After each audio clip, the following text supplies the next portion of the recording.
Oke. Kades sebelumnya turut berduka cita. Terima kasih banyak. Kades itu mungkin bisa dijelasin kronologi kepergian ibunya seperti apa sih Kades? Ya sebenarnya mama itu kan memang sakitnya udah 2 tahun ya. Udah kedua ini memang kesehatan itu menurun banget. Sana mau ngapain gitu, maksudnya udah di tempat tidur aja, aktivitas semua di tempat tidur, dibantu sama caregiver, sama anak-anak, sama itu, sama cucu-cucunya semua kita bareng-bareng lah maksudnya ngerawat mama. Nah, di 2 minggu terakhir itu memang ada perubahan dari fisiknya dia yang tadinya tangannya nggak bengkak, terus jadi bengkak di tangan gitu. Terus setelah sempat beberapa hari kempes, tiba-tiba bengkak lagi, tapi jauh lebih, tadinya cuma di sini bengkaknya, tiba-tiba jadi bengkaknya tuh sampai ke sini gitu. Nah, 3 hari kemarin ini memang kondisinya drop banget, yang akhirnya membuat kita memutuskan kayaknya mama memang harus dibawa ke IGD gitu. Soalnya kondisinya udah fesesnya juga sudah hitam, terus kemudian juga dianya udah nggak bereaksi ketika kita panggil, mata udah nggak kebuka gitu. Jadi kita buru-buru lariin pagi itu ke IGD, bahkan sampai IGD pun pihak rumah sakit menganjurkan untuk langsung masuk ke ICU gitu. Udah dilakukan segala macam upaya dokter yang luar biasa yang selalu ngabarin kita kira-kira apa yang terjadi buat mama, karena kita benar-benar nggak tahu harus gimana, jadi kita serahkan semua sama dokter. Nah, hari ini tepatnya tadi siang itu kondisinya menurun drastis gitu. Terus sampai akhirnya jam 4 sore dokter manggil gitu, aku ke ruangan rumah, dikasih tahu bahwa aku nyampe itu dokter sedang melakukan CPR manual karena memang harus dibantu banget gitu.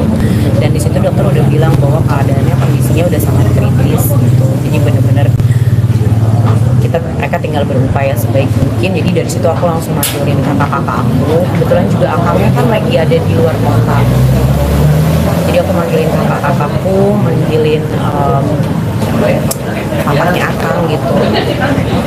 Pada saat gak adanya juga alhamdulillah kita bisa nganterin gitu, aku sama kakak-kakakku kita bisa nganterin gitu sampai nuhun ya Kang, nuhun ya sayang, sampai ke penghabisannya mama gitu. Jadi benar-benar kita melihatlah perjuangannya mama itu struggle banget. Pas kita lihat juga dengan berbagai macam alat udah dipasangin dari mulai di leher, di tangan, di mulut, di semuanya gitu. Kayak aku juga kayak udah ya Allah, kayaknya udah cukup lah gitu.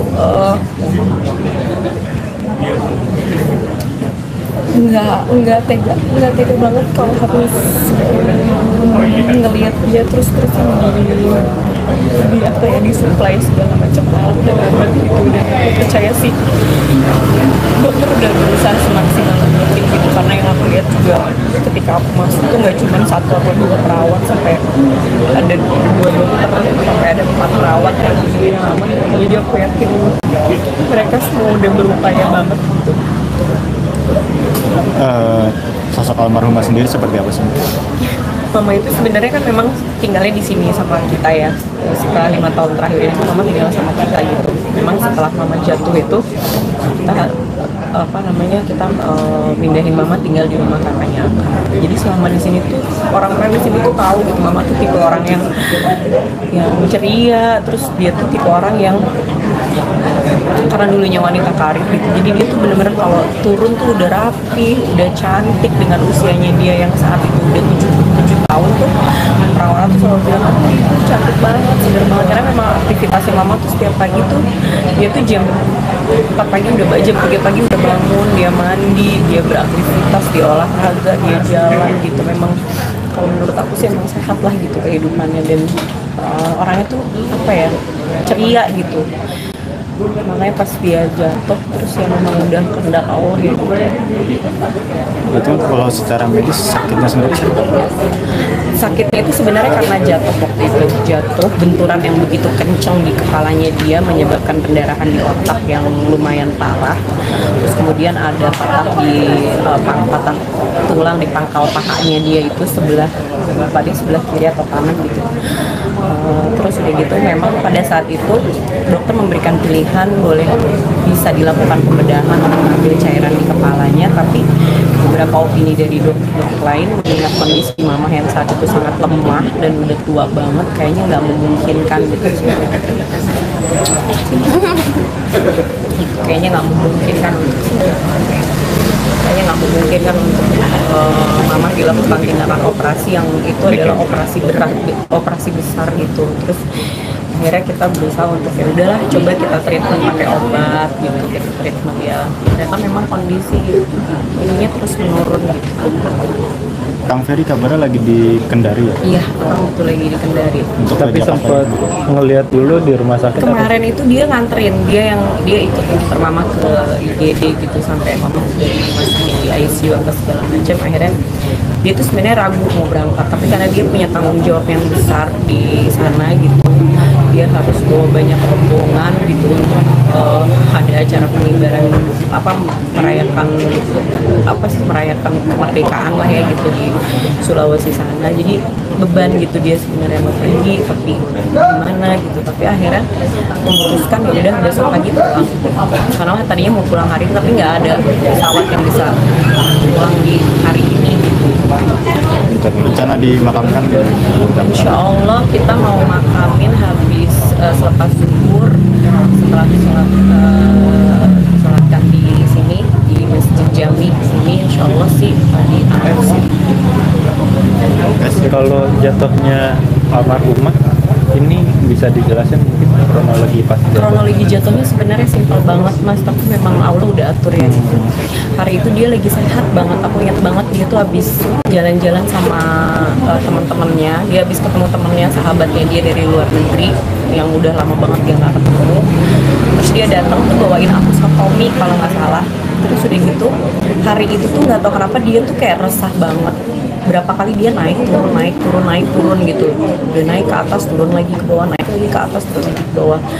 Jatuhnya itu sebenarnya cuman karena dia copot sepatu dengan kondisi tidak berpegangan, karena kan memang biasanya kalau dia copot sepatu itu kan selalu di dapur dalam posisi duduk. Kita memang udah nggak mengizinkan dia untuk lepas sepatu dalam kondisi berdiri gitu. Jadi itu cuman karena dia ngelepas satu sepatu nggak bisa menjaga keseimbangannya, dia jatuh ke kiri itu ngehantem meja gitu. Nah sebenarnya itu yang bikin kejadiannya jadi tragis banget gitu, dan itu luar biasa banget sih. Nah dari situ ternyata pendarahannya di otak karena memang kenceng banget benturannya. Itu kejadiannya berarti tahun lalu? Iya, Februari tahun lalu. Februari 2022. Ada firasat atau rasa-rasa nggak enak menjelang? Aku tuh sebenarnya kan nggak mau banget gitu, udah menepis banget tuh firasat kayak gitu, karena kan belum genap 100 hari papa aku nggak ada gitu. Sementara papa tuh dulu juga kalau papa kan ngobrolnya di sini sama mama, amanin gitu sama mama gitu. Jadi kayak nggak cuman memang mbakku tuh tiba-tiba banget gitu 2 hari lalu yang kayak ibu kok kenapa ya aku masak nasi kuning lagi kayak waktu atau mau sakit apa gitu. Aku bilang jangan gitu mbak, enggak itu emang kurang bersih aja kali, bikin berasnya kayak gitu-gitu. Dan ternyata habis baku gitu terus kayak besokannya memang kita harus lariin dia ke IGD. Sebenarnya aku nggak mau kayak gitu, cuma enggak lah gitu, karena kan kita pengennya selalu berprasangka baik ya gitu. Dan terakhir mungkin apa sih hal yang mengenang banget sama almarhumah sampai yang membekas banget di hati Kades? Mama itu sebenarnya tipe orang yang mandiri banget. Dia tuh mandiri banget. Kenapa makanya kita maksa banget dia pengen kita mau bawa dia pulang ke sini. Sebenarnya dia nggak mau. Selalu namanya orang tua tuh pasti nggak pengen nyusahin anak-anaknya gitu. Dia nggak pengen kalau dia ada di rumah ini nanti dia merepotkan aku dan akang gitu. Makanya kita tuh bujuk banget dia mau ada datang ke sini dan tinggal sama kita. Dan buat aku seneng gitu, karena mama tuh kadang kalau sakit kepala aja, sakit perut aja pasti dia nanyanya obatnya sama aku, bahkan sama caregivernya dia. Kalau misalkan dia sakit gitu, kalau mau dikasih obat baru dia dikasih tahu gitu, obatnya tuh ini. Dia tuh nggak mau, pasti apa namanya, enggak, tanya dulu sama ibu. Saya tanya sama saya, tanya dulu sama ibu, obatnya yang itu bukan gitu. Jadi papa tuh pasti dia nanya sama aku gitu, dan dia tahu, aku tahu banget aku suka agen dia, apa dia suka yang tahu mama makannya apa gitu. Doanya ada. Pasti doanya setiap anak sama, mudah-mudahan mama wafat dalam husnul khotimah, mudah-mudahan segala dosanya, segala kesalahannya, segala kekhilafan mama dia diampuni dan dilapangkan